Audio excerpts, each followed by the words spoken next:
Welcome, Liberty lovers. My name is Dan Fishman, and I am the executive director of the People for Liberty. I am here today. I have a special guest, Nicholas Sarwark, who I'm going to be bringing on in just a second. Nick, of course, was the only three-time chair in the history of the Libertarian Party. He was a chair in two state parties. He has been active in the Liberty movement for a long time. He was a whip for a presidential campaign all the way back in 2000. So he has been around the block more times than the ice cream truck. Now, the tricky thing about that, of course, is that when you do that, when you're in the Liberty movement for that long a period of time, you meet some people along the way that you're going to irritate.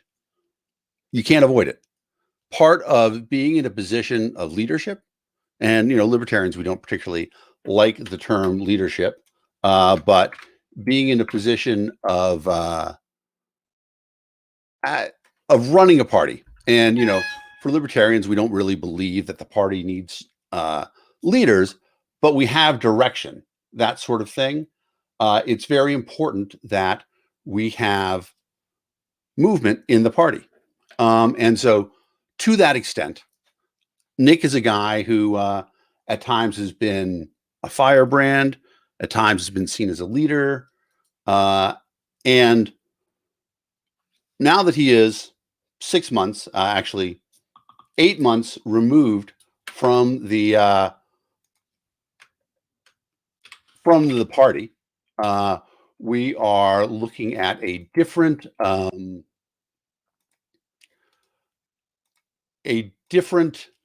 focus in the party. We are looking at a different focus in the Liberty movement and a different scenario. The Libertarian Party had great success in 2020, raised more money than any presidential campaign. The Jorgensen campaign raised more money than any presidential campaign. Libertarian Party membership rose to over 21,000 dues-paying members in January.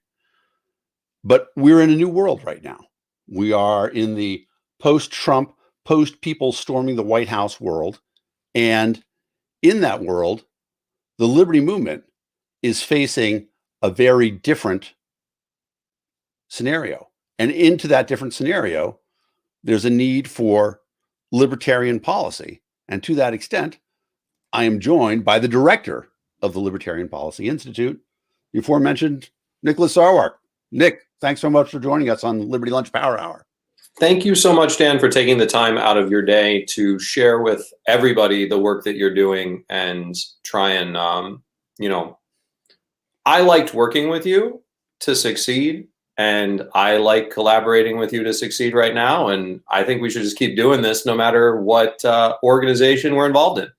I agree with that 100%. And, one of the interesting things about that is that when you talk about collaboration, that's something that is one of the most unifying things that libertarians can ever do, right? When libertarians get together and work towards a cause, we are bonded together, right? Nothing is more bonding for libertarians than a presidential campaign. Well, I have to stop you.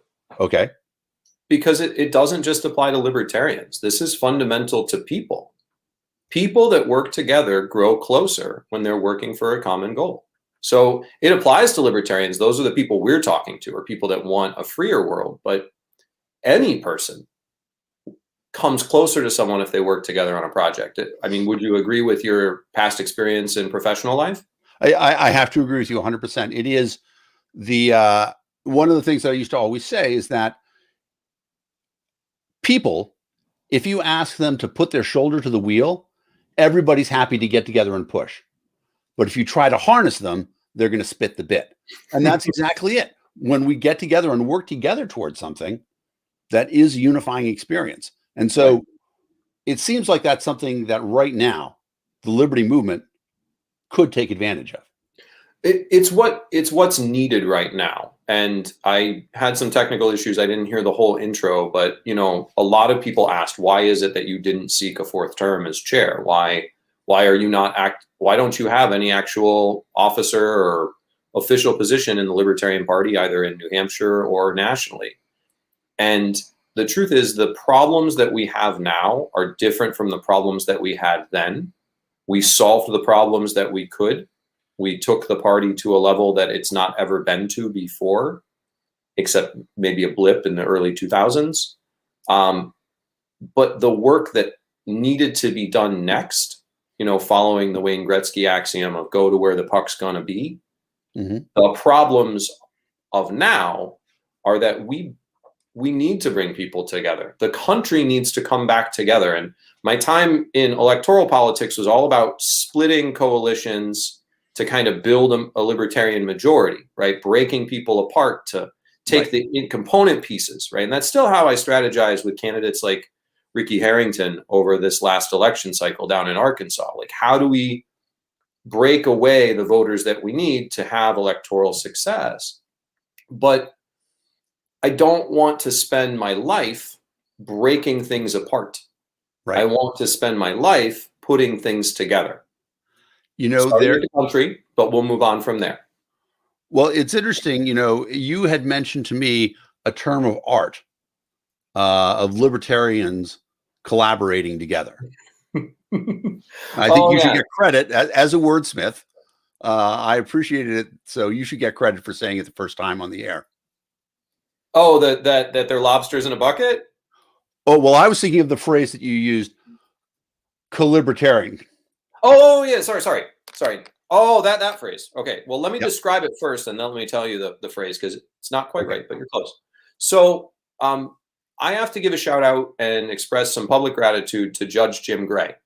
He was not the choice of the delegates, but he has served this party ably for a very long time. And he was gracious enough to have me on his show a couple of times before that went on hiatus. And when I was last on his show, he told me after the show, he made me make a promise to him that I would write down my vision of a libertarian world. And that challenge to somebody to do good work it's something I'm very thankful for. And more of us need to do that to help other people see what the goal is that they have and remind them that they should focus on doing good work, not on just doing work for work's sake.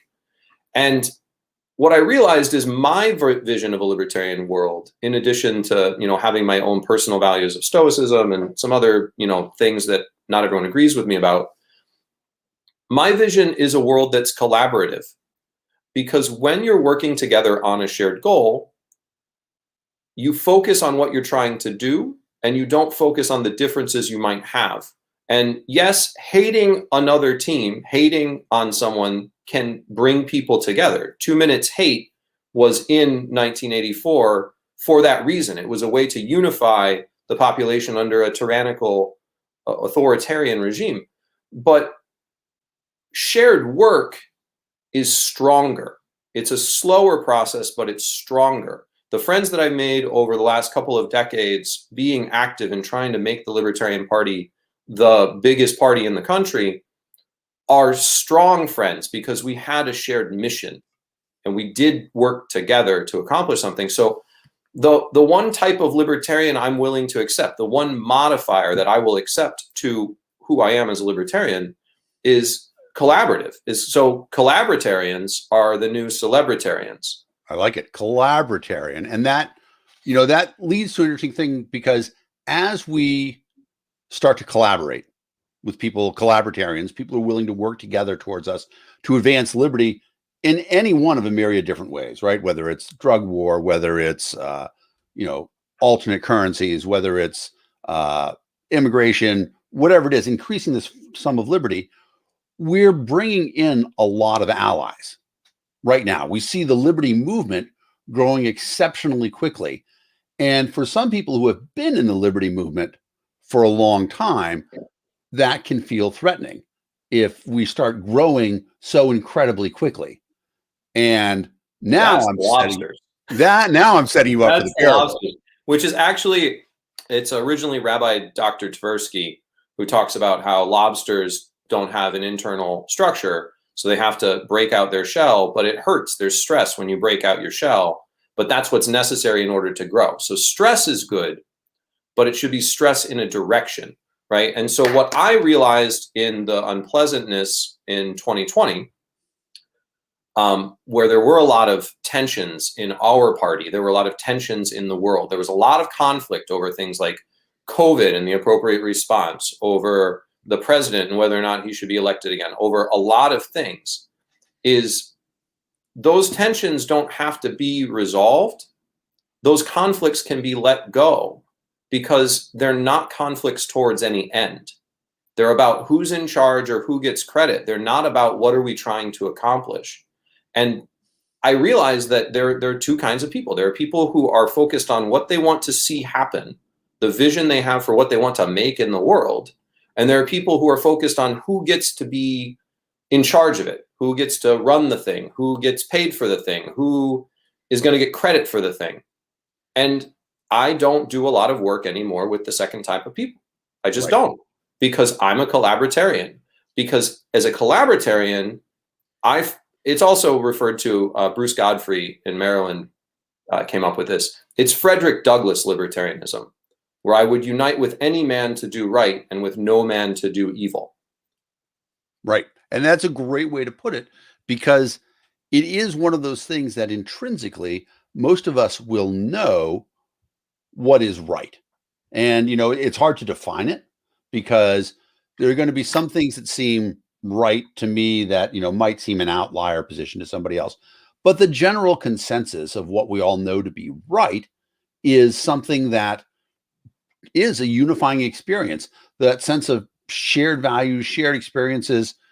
I've heard it said that the reason why your best friends are the ones from high school are because you experience so many shared experiences for the first time with them, and that sort of bonding experience. And the nice thing about the liberty movement right now is that it's growing so rapidly. We're sharing a lot of first experiences with people who haven't been exposed to this idea of we can have a free country. Right. Well, and the work is what is most important. Defining the goal is way more important than figuring out how we accomplish the goal. Because once we've agreed on the ends, then we can have debates about the means. And if, like in the Libertarian Party, we are forced to share means because we've decided that, or in a corporation, an organization, a collective, a collaborative, whatever it is, if you're sharing means, then you can debate ends. Then you can have discussions about goals. But if you're not sharing means, then you don't have to have any discussion about it. You just don't help people who are doing work that you don't want to do, right? And that was the biggest breakthrough for me coming out of all the experiences of 2020, the successes and the failures, was I can literally do anything to try and make a better world. I need to do the thing that I'm going to be best at, that's going to make me jump out of bed in the morning, that's going to make the most positive impact. And I'll work with anyone who wants to accomplish that goal, and I won't work with anyone who doesn't. And the nice thing about it is you won't have to work with anybody who doesn't, because they won't be working on that project because it doesn't appeal to them, or at least they shouldn't be working on that project because it doesn't appeal to them. Well, and, for the people who are happy that I'm no longer in my position, or happy that you're no longer in your position, the best way to make sure I don't come back is make sure I'm very busy somewhere else. So this is a shout out to some of our friends who are in the comments that if they want to support my work financially, please reach out. I'm happy to help them, help me. I used to do that. There was a particular member of the Libertarian Party who I won't name because it's not necessarily kind, but they had activities inside the LNC that I had to serve with them. And they had other activities that were externally focused on local or state government, where they were trying to change something in the world. And I would, even at the height of not liking them, send them money to do that work outside of the tent, because it's a convenient place for them and a convenient place for me. Well, and to that extent, let's go to a question from the gallery. David Demarest, a friend of both of ours, wants to know what's some of the work that you want to be doing right now. So the core of my work right now is solving problems for people and figuring out how I can help them. My entire consulting over the election season was advising campaigns about how they could be more effective at achieving the goals that they had. And different candidates I worked with had different goals, and different ones needed different advice. And oftentimes I wasn't the right person to help them, but there were a number of relationships I had with either vendors or supporters or investors who could help them. And so it's being a connection point. That's kind of the core of what I do at this stage in my life, is I connect people together so that more work can be done without spending too much time on thinking about anything other than whether it's effective. You know, I just want efficacy in accomplishing the goal, and I can change that depending on when, you know, different goals, I work on different things. A number of the campaign managers I worked with were all members of the Libertarian Party Mises Caucus, which doesn't tend to have my favorite fans in it. But we worked perfectly well together for some really great successes because we focused on what we were doing. We didn't focus on the things we didn't agree on. And what I'm upset about in the Libertarian Party more broadly is, you know, hate brings people together and working brings people together. But hate, if you know your pro wrestling, is cheap heat. It's not real heat. It's the fake stuff. And it doesn't last. You have to constantly come up with more outrage. And so I've made a commitment to myself that I'm trying to do well on. And I would ask that anybody who's been a critic in the past helps me be helpful about that, which is that this is a year in which if I can't help somebody, if I'm not able to help them, or I don't want to help them because I don't share their goal, then I won't do anything with them. And if I can help them, and I think their goal is valid, I will try and help them accomplish their goal regardless of whether or not I like them, because I like the goal. And this is how you get past cancel culture in our society and just get over all the craziness we have in social media, is you stop worrying about who people are or what they look like or color, religion, any of that stuff. And you just worry about what do they do? What actions do they take, right? You don't talk about what they say they are, because that's easier to bullshit than who they are. Who they are is defined by what you do. So, you know, that's the work. And then there's all sorts of ways that I'm going to do the work. So the Policy Institute is doing public policy solutions, or really just solutions to problems in a libertarian way, where you don't add any more negativity or conflict or government or coercion. Really, it all comes down to coercion, as our friend Chris Rufer says. We want persuasion, not coercion.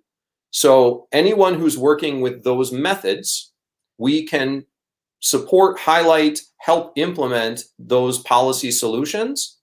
And those solutions don't have to be government. You know, Valerie, my wife, who is also serving on the LNC now, is working on an article about a libertarian approach to public art, and really looking at how we think about public art in light of all of the controversy we had over statues and monuments and meaning. There is a way to solve this problem in a way that's so much more beautiful, that we will help people cut the cord on government, because they don't need the service anymore, because it's broken, it's slow, it gets in the way. It's the same reason that I don't have cable TV anymore, because I don't need it. I have better things to do. And so what I want to do, the life's work, is showing people that working together in a cooperative, collaborative way is more powerful than any government ever will be, and that you don't have to go down the rabbit hole that Rothbard went down. You don't have to hate the state. You just have to work around the state. You have to go more Karl Hess and less Murray Rothbard. And to an extent to that, you know, we are dealing with a people who have been taught by the state, we are your salvation. You know, there has been a deliberate effort recently to show all these emergencies and the state to say, you couldn't get by without us. You couldn't survive COVID if it weren't for the federal government. This proved it wrong. Do you know who the two most important people in Massachusetts and New Hampshire, the two states I'm closest to right now, in getting COVID PPE were, and I'll give you a hint, it was not Charlie Baker and Chris Sununu. Do you know who it was? If it's not you, I don't know. It was, respectively, Robert Kraft and Dean Kamen. Robert Kraft, you may know, he runs a football team I don't like. And but it's very popular around here. And I as you say, it's your football team. You live in New England. And Dean Kamen created the Segway, invented the insulin pump, funds all sorts of great civic projects here. Both of those gentlemen used their ability to get things done to do the thing that needed to be done at the time it needed to be done. And then they gave it to the government in order to facilitate distribution. But they got the PPE here. They called their suppliers in China. They're the ones that greased the skids. Government couldn't help. Government can't help do work. That is the issue. People do work. Organizations don't. And people do work. We saw great examples of that when there was a shortage of hand sanitizer, and distillers across the country wanted to make, because they make alcohol, right? They wanted to make alcohol that was strong enough to work in hand sanitizer and distribute hand sanitizers. And of course, the government initially forbade it and then sent everybody fines for the companies that went ahead and made hand sanitizer in the middle of a pandemic. Can I tell you about somebody else's work instead of my own? Please. Is that okay? That's okay. There is a gentleman, his name is Alex Bromberg. He's in Massachusetts, I think Andover. Andover, yeah. And he saw that he wanted to do something local. He wanted to bring people together to help out because we were in a crisis last year. And what he saw was that there was so much toxicity with politics and with people arguing over masks and COVID, and people just were angry with each other. And he wanted to get away from those arguments, right? And the way he did it, he started an organization, or was helped in starting an organization. It's called the Kindness Collaborative. It's local. You can look it up. It's a great organization. And what he did was he put together a group where people identify needs that they have in the community, and other people go and solve that problem together. And they cooperate, and it's entirely opportunistic. You just say what you need and where you need it, and then other people go help. And then when you go help, you highlight the fact that you went and solved the problem, so everybody knows the problem is done. And the politics don't enter into it, because it doesn't matter whether you voted for Trump or Biden or Jorgensen or whoever the Greens ran, which I don't remember. It doesn't matter. What matters is this person needs to get groceries and they're immunocompromised and they can't get their groceries. What matters is this person needs to be fed because they don't have food. This person needs shelter because they don't have shelter. This person needs a job because they lost their job. Sorry, it's a powerful thing, because everybody helps on what they want to help with, and nobody fights each other about it, right? You keep your fights out of the space, and they need help. They need to take it to the next level. And I've given him some advice, and he's got some projects to work on. But if you are in Massachusetts, around Massachusetts, or anywhere in the country and you can help, reach out to the Kindness Collaborative, ask them what you can do to help them. And that should be the start of everybody's conversation with every single person you talk to this year. What can I do to help you? Because if you don't ask, you won't know. And if you're talking to the right person, you can build a bond, because helping people together, every time you ask somebody for help, it's a kindness to them, because they get the power of knowing they're helping somebody that they want to help. Every time you offer that open door, someone can come through it. One of the things that changed my life this year, maybe it was the end of last year, is I read this book by Cory Doctorow, and now I tell everybody about it. It's called Makers. It was an older novel of his. But that changed my life. But what changed my thinking about the world and money and what I want to do and whether or not I want to have a job or not is Cory Doctorow gives away every single book he writes for free. Every single one. And he's very well off. And people try and contact him and say, I want to give you money for my book. I want to give you money because I read it, I enjoyed it, I valued it, I appreciated it. And he says, no, don't give me money. I have a publisher that publishes hardcover books, softcover books, audiobooks, ebooks, whatever. I have a royalty agreement with them that works for both of us.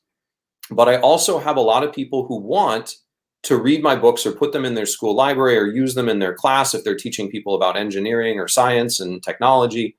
So I have an assistant. They have a list of places that need the books.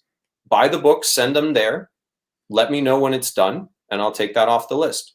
And so he gets his royalties. The publishing company continues to publish his books because they're benefited by the whole thing.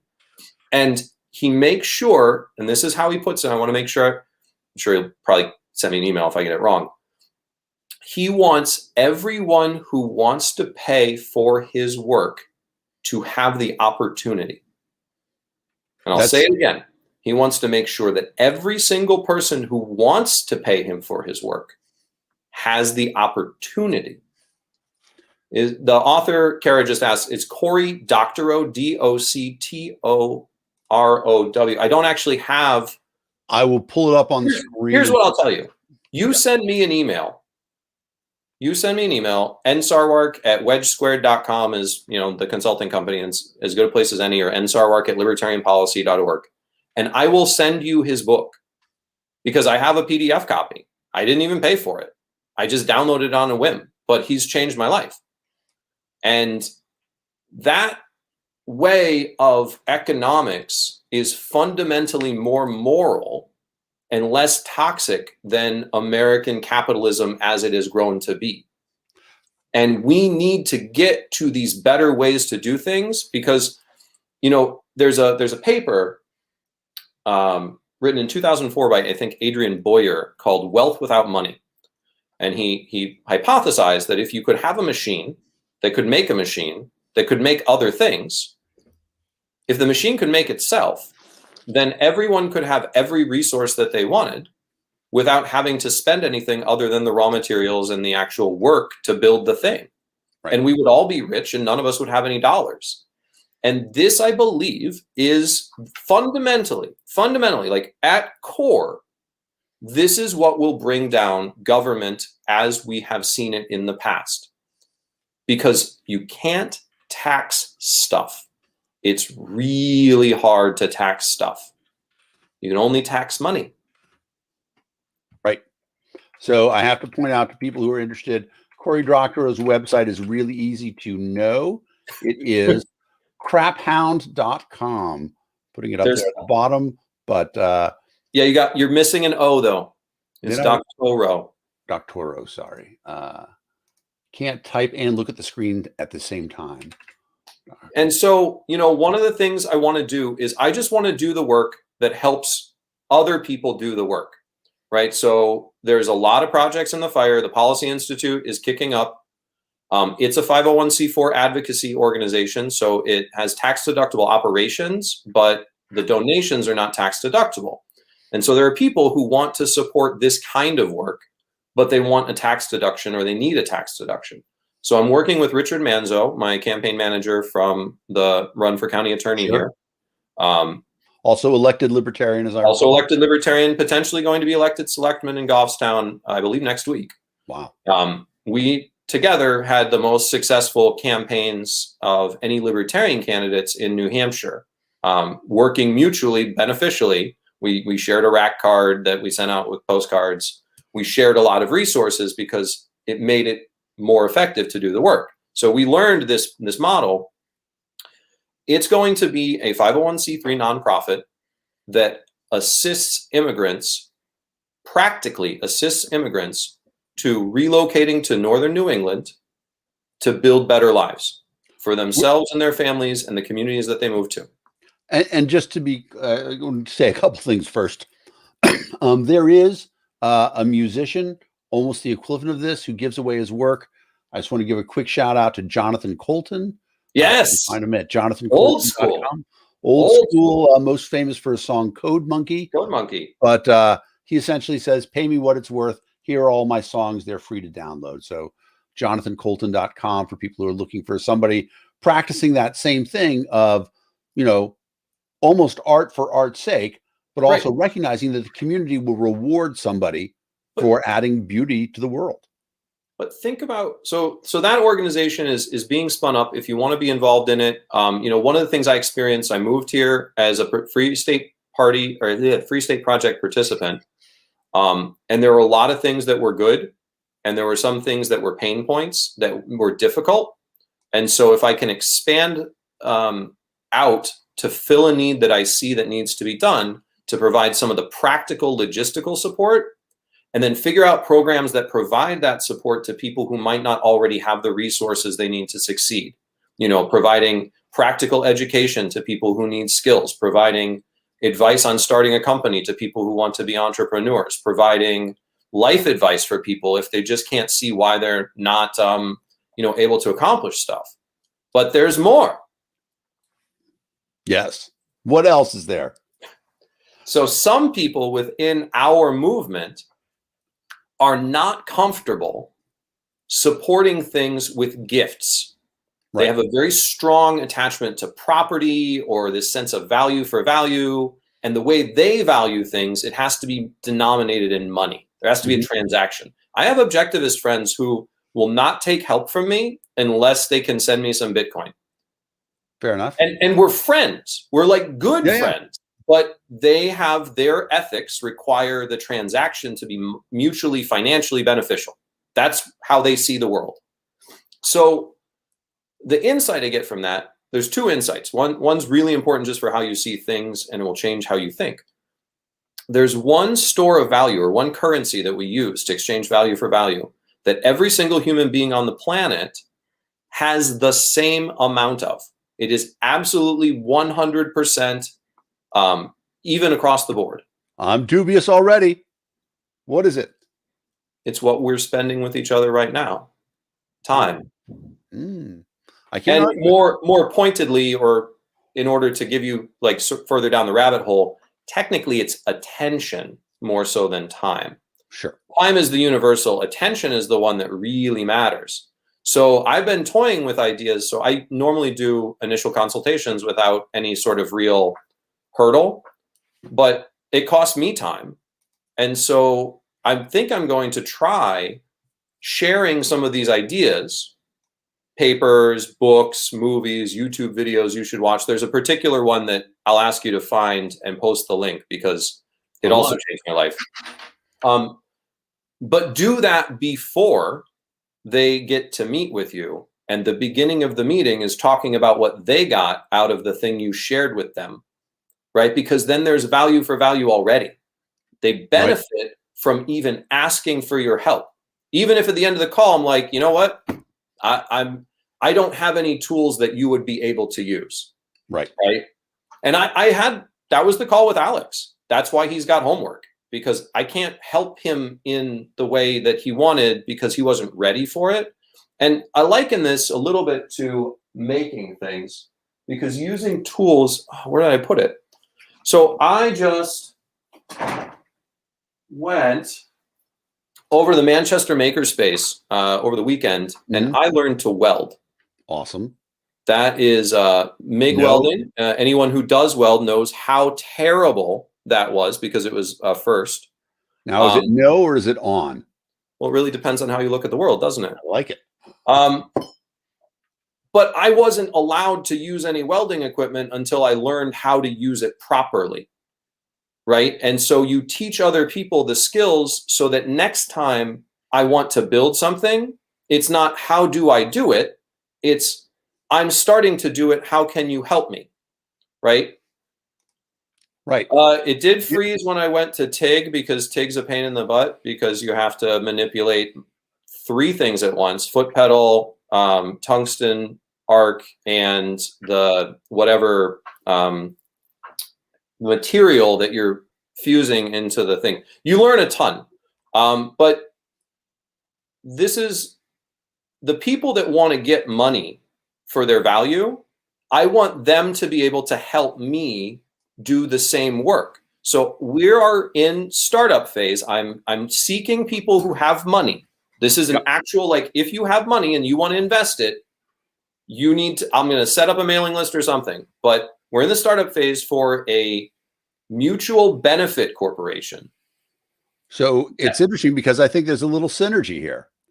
Because well, but there's more. There's more. All right. So is it also a desserts a topic? mutual benefit corporation that will essentially serve as an individual entrepreneurship incubator for the people who benefit from this skills training that the nonprofit charity does, the education. It will help them find jobs or build businesses where they can give back to the community, and we can give back to the people who invested. And by being a benefit corporation, it has a double bottom line so that it can put its resources into a nonprofit that's tax deductible if there's too many profits, to the point that the state might be allowed to touch the money. Because we already know the state is not very good at doing the work. So it's best to not give them any more resources than we absolutely have to. And we create a virtuous closed economy among people who share our values, where we give everybody a way to help us in the way that works best for them. So you can invest with us, you can give to us, you can volunteer with us, you can steal everything that we're doing and make it better somewhere else in your own community. And there's another project, but it's a little farther down the road, but anyone who wants to help with it, please let me know. I want to build an open source legal systems architecture so that any person can have these tools to build their own little empire for changing the world in a way that prevents the government from having any more resources than they need to have, and give it away for free. Because class struggle identifies the correct problem, but it's a childish solution to seize the means of production when we have the power and the materials to plant seeds of the means of production. So there's a little misconception here. Alex is saying a tax deduction will require you to donate. But what you're talking about is that the not-for-profit actually reinvests so that there are no profits for the government to tax. No. What I'm talking about is that once any payout, and once any expected return from the mutual benefit corporation has been made, and those are distributed to the investors per whatever agreement they invested in, any excess profits over that would provide a tax liability to the corporation, the for-profit corporation, will probably be redirected into the associated nonprofit corporation. Right. So that the corporation gets the tax deduction. Yeah, see, and that's... I don't like corporations that pay taxes. Well, it's right. It's a fascinating thing about it. Because one of the things I tell people all the time is that among the most libertarian things you can do is to be maxing out your 401k and your IRA all the time, because that's money that the government doesn't get to tax. And, you know, we can argue about all the different things the government does poorly, but we know they all involve money. So, but this is like your children. So some of these insights come from just raising kids. And Zane is almost 3, but he likes to just scream and yell until he gets his way. Like Those of you who have children, you know that. So what we've realized is you can't fix yelling by yelling, right? Because it's a system and there's a lot of noise and you're adding to the net amount of noise. So if you want to reduce the net amount of noise, what you have to do is you say to Zane, I understand you're upset, but I can't help you while you're screaming at me. So I'm going to walk away from you now. And when you're ready to calm down, I can give you a hug and then I can help you. But I know you're upset and you need time to work through those emotions. I can't help you right now. You're not in a place I can help you. That's how you destroy the state. You just walk away from it. You say, as long as you're using coercion, I can't help you. That's a great point, because there are times that I feel like I am occasionally complicit in what the state is doing. And I'm desperate for an alternative way to get something done. And like for me, that's what the Libertarian Policy Institute provides. When you find a pain point like that, you tell us, or you come up with a solution, or you just say, I have this problem, I don't know the solution, and we will get somebody to write up an actual improvement that solves the problem without the pain point. Problem solvers. That's it. I think that's where we want to be as a movement. If we were able to show solutions, real world solutions that don't involve the state, we become instantly more palatable.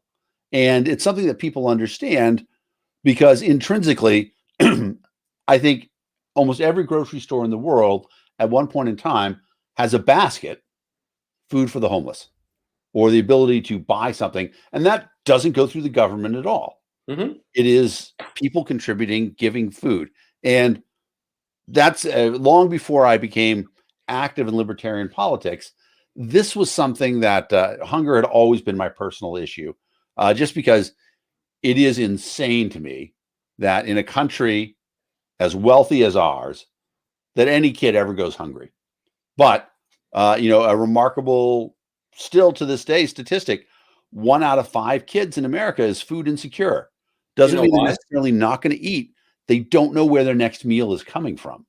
And so they end up spending a lot of their energy trying to figure out, how am I going to get food? Their parents are spending energy, how am I going to get food?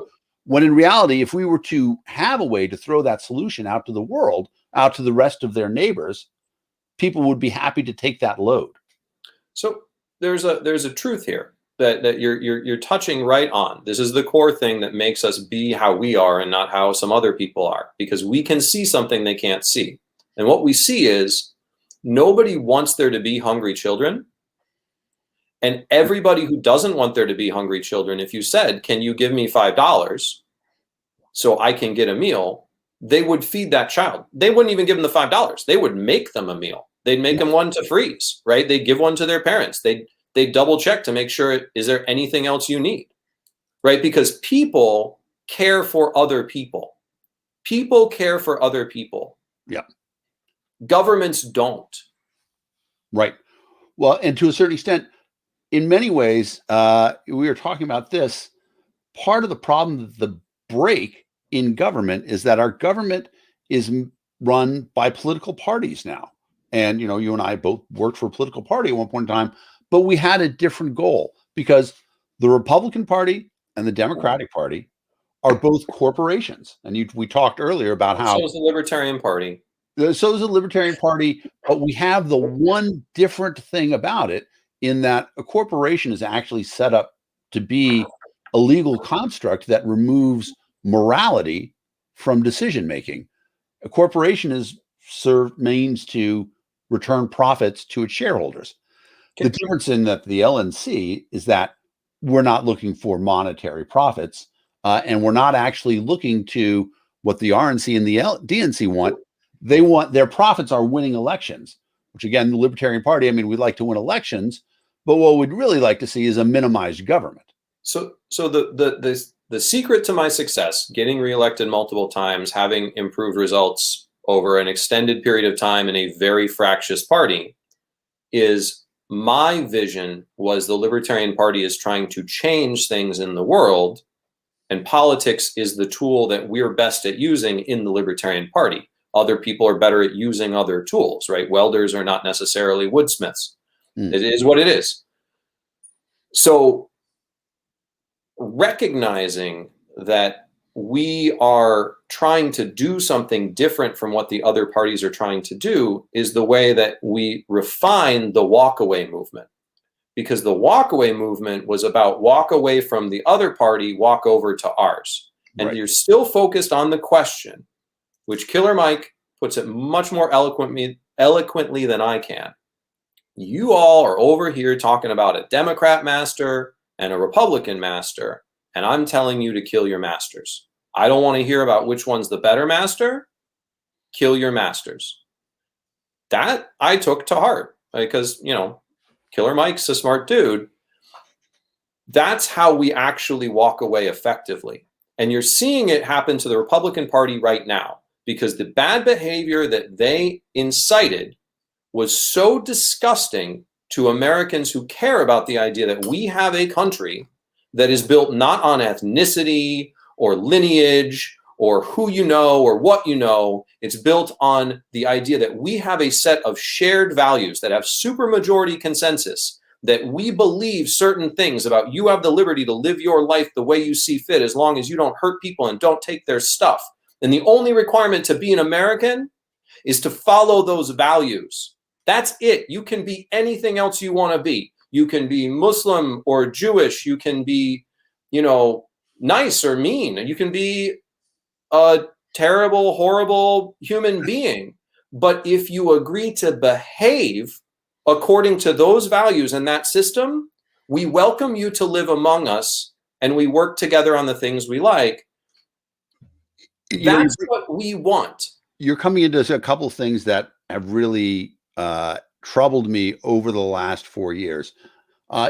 To some extent, and I think like many libertarians, I had some high hopes for what Donald Trump might be able to accomplish when he got elected.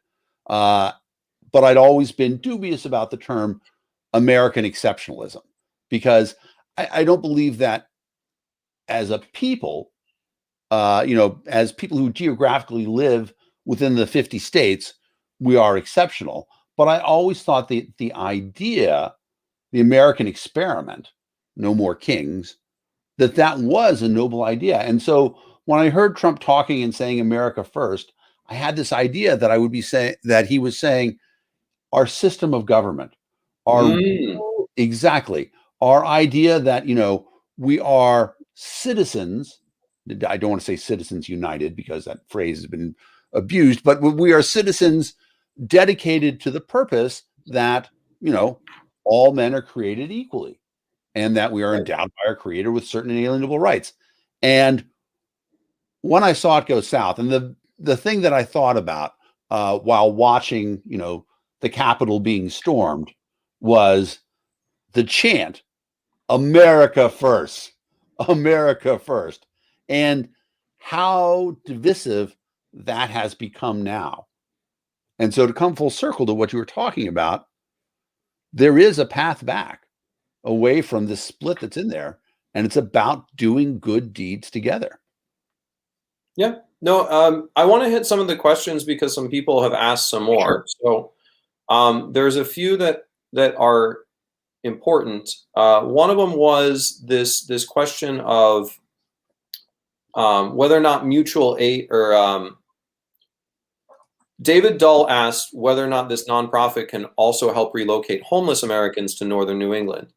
We are the vision is that these will be forgivable grants for people who relocate or intend to relocate to here, to help with housing, for skills training, for assistance in acculturating, and assistance finding something that is a meaningful way to make a good living for them, which might be working for a normal straight job.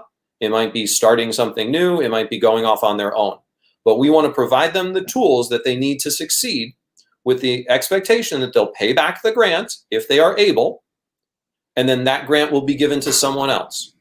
And then we will scale it as much as people want to, and as much as we're still being effective, because if we bring people here to succeed and they become alumni of this program, the dedication you get from having shared that work and being given that hand up, it creates an obligation over time that is incredibly strong, where you can call on them if you need them, but you don't call on them unless you need them. As our friend Larry Sharp says, no one is as passionate as the converted. Somebody who comes up there and experiences that and has that life-changing experience wants other people to share in it. Right. So the thing is, I don't care whether an applicant is housed or unhoused. I actually want to do some pilots with people who are I want to do a pilot with somebody who's basically like the best salesperson ever, someone who's really successful, who just wants a change. Yeah. But I also want to do a pilot with somebody who has no resources at all. None. Right. I want I believe that people are people, and that we all have certain talents and we all have certain things we're not great at. And a friend of mine, who I think you've met, Dan, I don't know if everyone has, but Bill Perkins Sure. once gave me advice that I take to heart and I share with other people because that's the kindest thing you can do. He wrote a great book called Die with Zero. I highly recommend it. It's a different way of looking at life and wealth from somebody who's very wealthy. And what he said was, in everything you do, everything you have to do, everything you are doing, ask yourself, is this thing something that I'm very good at? I'm the best at it. Is this thing something that I really enjoy, that gets me up out of bed in the morning? And if the answer to, if you don't have at least one yes to those two questions, your goal should be to find somebody else who's good at it to do that thing, so you have more time for the things that answer one or both of the questions affirmatively. And, you know, I'm not sure how much actual work I'm going to do on these projects, because I have strengths and I have weaknesses. I won't go over them with you, Dan, because you're well aware. And that's why we work so well, is you have strengths that I don't have and vice versa. And so it was complementary. And that's why I do think it's very important that chairmen have executive directors they can work well with, 100%. because you want the complementary. You don't want to double up on one. Right. And you know, you raise a fascinating point, and it's certainly something that I haven't talked about at all, but I am very supportive of the decision that Joe Bishop Henchman made to bring in a new executive director, because that partnership is critical. It's something that has to happen. And it's not a personal thing. People shouldn't be angry about it. When people want to find a way to be as productive as possible, they should assemble the team, because the work is that important. And nobody should ever be unhappy that you're not the right person for this team, because there's always work for all of us. We have to find our own team, the people that we work best with, etc. And so build your healthy tribalism is healthy. You just have to build a healthy tribe. Well, and that's exactly it. You know, we talk about the free market all the time. There is a market for ideas. There's a market for production in the liberty space. And in fact, that's part of what People for Liberty wants to do, is that we want to be an incubator for liberty organizations, for liberty publications, with the idea that there's a community out there, and especially now as the libertarian and the liberty movement is growing, there is a need for more liberty voices, a need for liberty voices that appeal across the spectrum. What it is we need diversity and dissent to have a healthy society. So this conflict that we have is not bad. It's not bad that we have conflict over Trump and Biden or Republican or Democrat or any of that. It's keep the conflict like a fire in a fireplace. When we have an election, then that's the time for us to have conflict. The biggest problem we had in this country was that one of the sides in an election, for the first time in history, including during the Civil War, decided that they weren't going to be done with the election when the election was done. Right? We need to have opponents, not enemies. Right. Well, and the idea that you know, I reference this. I worry that I reference The Fatal Conceit too much, but Hayek's last book, in it, he talks about the fact that you can't have greatness, you can't have great ideas, you can't have great businesses without 1,000 failures. It has to be in that crucible of ideas competing against each other that greatness emerges, because the competition is what makes us better. And in the liberty movement, and what we're talking about in the liberty movement, right? We're talking about expressions of freedom. You know, people finding a way to. Well, we're talking about pursuit of happiness. Pursuit of happiness. Which is the most core piece of the American experiment that we've walked away from, and that we as libertarians need to lean into, because it's the one thing that has super consensus in this country. Everybody wants to pursue their own happiness. Everyone does. And the way that we're able to do that is by providing a service that we can get compensated for. The best thing that can ever happen to somebody is that you get paid for doing something that you love, for providing a service. And the idea that you know, people wanting to serve humanity is somehow against. Cookbook, Dan. I'm sorry, what? It's cookbook. Yeah, exactly. To It's serve man. Oh, right. There is right. It's actually right. Albert Schweitzer's book is 50 Ways to Serve Humanity, and supposedly it was misconstrued as a cookbook in some creative places. But that's exactly it. To serve humanity, to serve our fellow man, and you know whether or not you're doing a good job based on whether or not you're getting compensated for it. Now, that compensation can take whatever form you want, but and this will go too far, and we only have a few more minutes, so I want to go speed. But there's a more essential thought that I'm going to write into an article about the nature of economies and how we can fix the entire economic system. Healthy tribes translating to various communities and urban environments actually dovetails back to what Kara Schultz was asking about, can we do local level policy? I want to do local level policy. We're shifting a little bit towards that.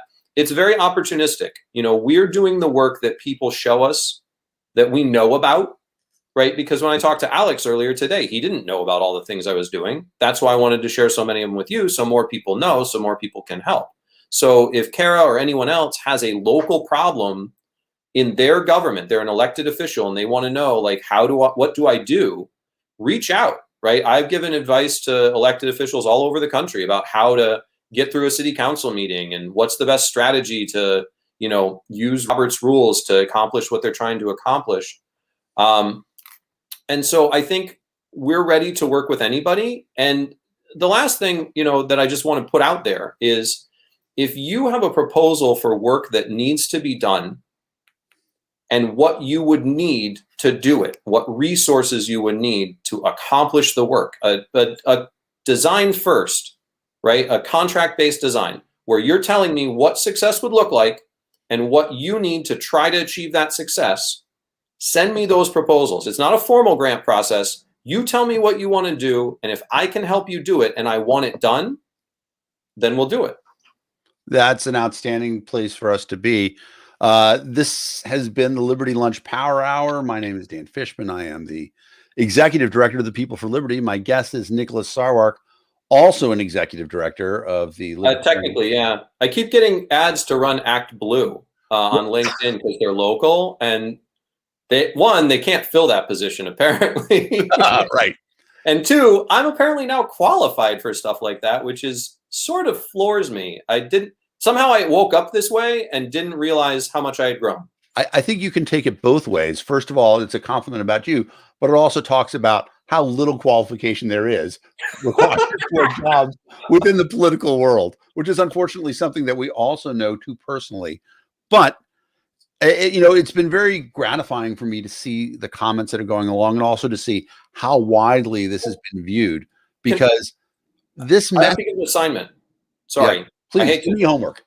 This is homework for everybody who's watching. Follow along with me. I'm doing an experiment this month. I have a 1-month membership to the Makerspace that came with the welding class. I am making something to help someone every day this month. Yesterday, I made a backing for an antique picture frame I found out on the street that had a mirror in it, and it lost some of the backing, and I fabricated it. Yesterday, I took everybody over to the Makerspace to talk about projects, and I'm just going to make something for somebody every single day. If you go and do that, if you go share a resource and collaborate to help somebody else every day this month, you will be a better person at the end of it. It sounds like great homework. Find a way to be a better person through and make 2, because if you make 2 and you give 1 away or you sell it, you make more makers.